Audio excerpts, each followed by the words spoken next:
Это «Актуальное интервью», в студии Сергей Михедов. Здравствуйте. Следователи Следственного комитета России расследуют уголовные дела о тяжких и особо тяжких преступлениях против личности, общественной безопасности и общественного порядка, государственной власти, порядка управления, правосудия и в сфере экономики. О некоторых аспектах деятельности Следственного комитета по нашей республике поговорим сегодня. Гость в студии Иннокентий Сивцев, заместитель руководителя Следственного управления Следственного комитета России по республике Саха-Якутия, полковник юстиции. Иннокентий Иннокентьевич, здравствуйте. Здравствуйте. Следственный комитет осуществляет расследование уголовных дел по различным направлениям, в том числе преступлениях в отношении несовершеннолетних.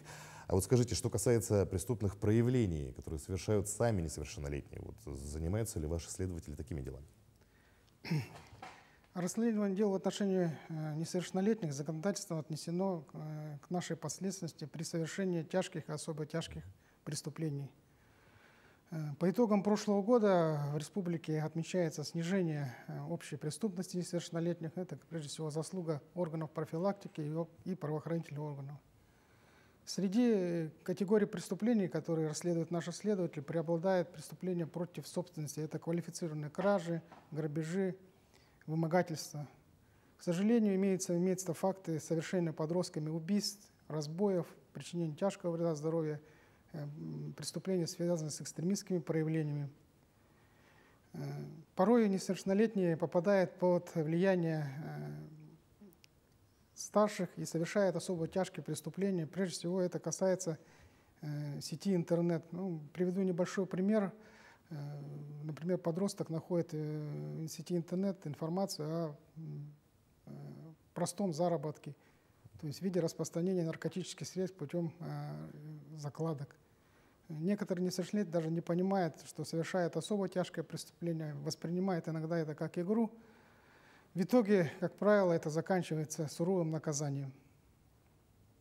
Мы знаем, примеры, когда преступления нашей республики раскрывались спустя много лет, и даже, может быть, спустя несколько десятилетий. Скажите, пожалуйста, есть ли в арсенале следователей какие-то, может быть, специальные средства, которые помогают в расследовании так называемых глухарей?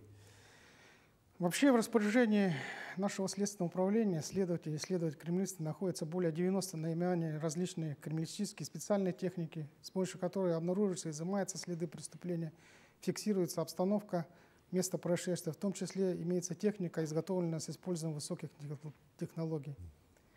По мере развития криминалистика у нас продвинулась далеко вперед, в зависимости от конкретной задачи и категории уголовных дел, мы имеем возможность успешно ее применять.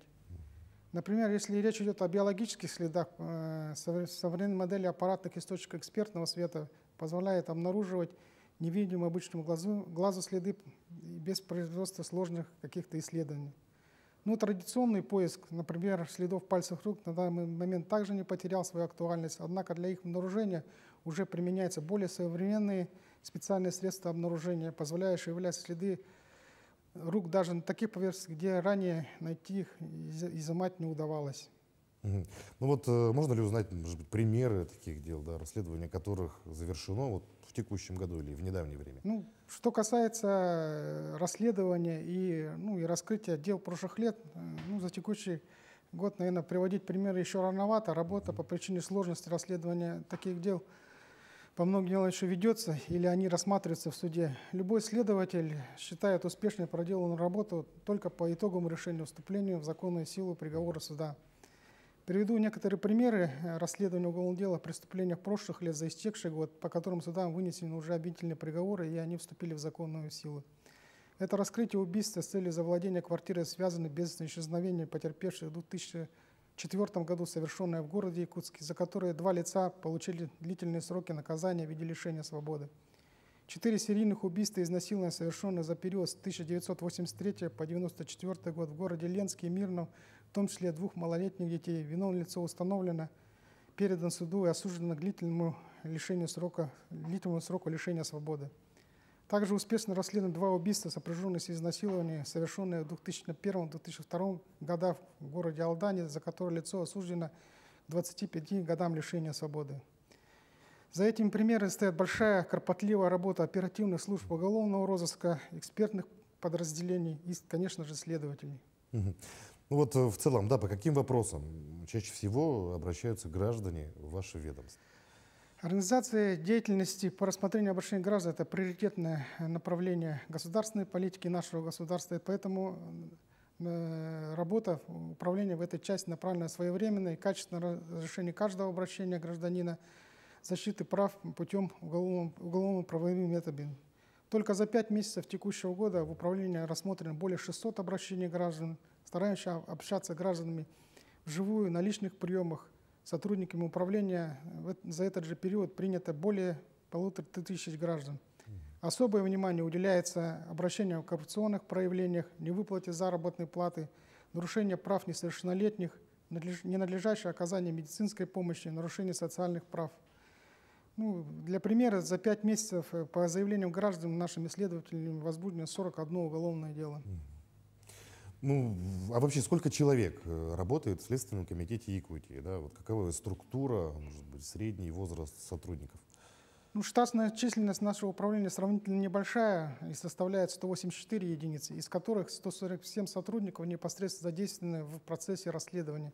Это следователи, криминалисты и руководители следственных подразделений. В структуру следственного управления входят 2 отдела по расследованию особо важных дел, которые занимаются наиболее значимыми уголовными делами. Отдел криминалистики, контрольно-следственный отдел, 2 городских, 3 районных, 12 межрайонных следственных отделов. Кроме того, имеется подразделение, которое обеспечивает деятельность нашего управления. Это кадровое, документационное, финансовое, материально-техническое. Помощники руководителя по обеспечению физической защиты, государственной тайны и связи со средствами массовой информации. Средний возраст сотрудников управления составляет от 30 до 40 лет. Вот около 180 человек. Это же очень немного на такую большую республику. В каждом районе, да, служат следователи. Вот как они осуществляют расследование, например, в отдаленных населенных пунктах, когда там происходят события, да, на них необходимо отреагировать? Существующая структура управления, конечно же, учитывает самый главный фактор — эту обширную территорию нашей республики. Постоянная дислокация сотрудников у нас не предусмотрена только в 3 районах. При этом, как я указал выше, в структуре у нас есть межрайонные отделы, которые обеспечивают работу и расследование уголовных дел в этих районах. Оперативность выезда на место происшествия — немаловажный фактор и играет весьма важную роль в успехе расследования. По этой причине следователи Следственного комитета порой добираются до места происшествия сотни километров, используя различный транспорт. Но могу вас уверить, что система оперативного выезда на место происшествия имеется и действует. Насколько трудно вообще, да, стать следователем в вашем ведомстве, и работать им? Наверняка существуют проблемы, да, с адаптацией, все-таки приходится иметь дело с преступлениями.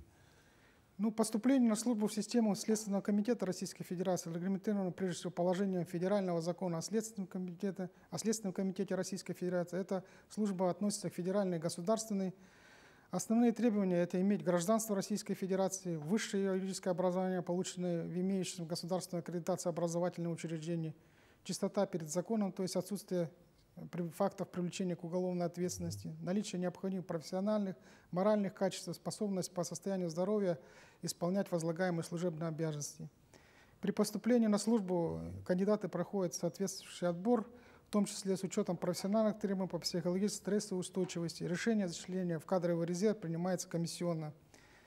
Вообще следователям Следственного комитета служить непросто, но очень интересно. Это работа, которая постоянно требует самоотдачи, дисциплины и профессионального совершенствования. По вопросам приема на Федеральную государственную службу Следственного управления по республике заинтересованные лица могут обратиться в отдел кадров. Наши контактные данные у нас размещены на официальном сайте. Может быть, есть какие-то специальные учебные заведения, где готовят следователей? У нас есть специальные учебные заведения, которые ведомственные, они академии, которые расположены в городе Санкт-Петербурге, в городе Москве, и недавно открылись в Луганске. Иннокентий Геннадьевич, а вот как вы сами пришли на службу, может быть, немножко поделитесь, с чего началась ваша карьера в Следственном управлении? Моя карьера началась в Следственном управлении с перехода из органов прокуратуры. Соответственно, при реформировании следственных органов я продолжу служить. Именно в следственном управлении? Да, именно в следственном управлении. Мгм.